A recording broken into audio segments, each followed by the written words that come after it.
Okay, questions. I've got to pretend like these are natural questions I haven't written down. I'm not that good at acting. So Kira, we heard from Paul that the impact of entrenched disadvantage can manifest in different ways, but one of the ways is mental health, with 69.3% of the families reporting at least one mental health issue. Based on your experiences, what do you think we could do differently to more effectively help families experiencing mental health issues? Hello? Okay, cool.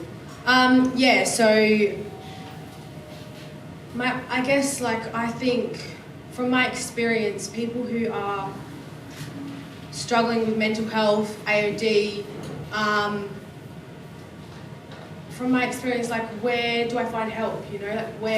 What services are available? My experience is I have gone to services before and been told to go to another service, and then that service has told me to go to another service. So I'm running around in circles when I just want help, I think advertisement is really important. And for services to speak to each other, so someone who is just wanting help, who doesn't want to struggle anymore, who doesn't want to be stuck in this cycle, and to get the help that they need.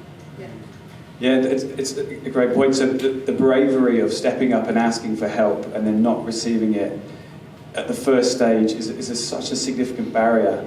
And we saw, again, as Paul mentioned, 70% of the families are accessing community service organisations. At this point, obviously, we don't know what their experiences are, but just hearing that is essential.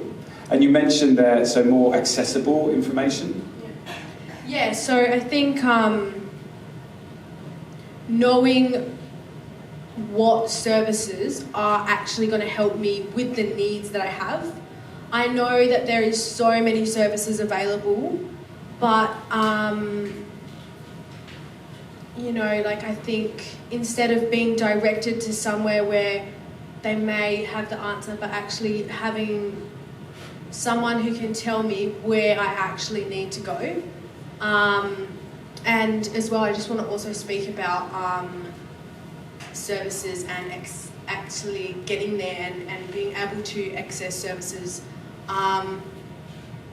Personally, not being only recently just getting my license, so not having to catch public transport, sometimes not having money on my smart rider, sometimes not being able to afford bus fare, or how do I get to my services? Do you know what I mean? And then I'm then penalised, or my payments are cut because I'm generally trying here, but I'm actually unable to get there.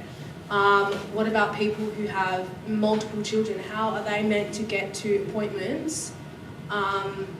Carrying them, pushing them around public transport, that is really hard, and that is, I believe, a huge barrier. Yeah.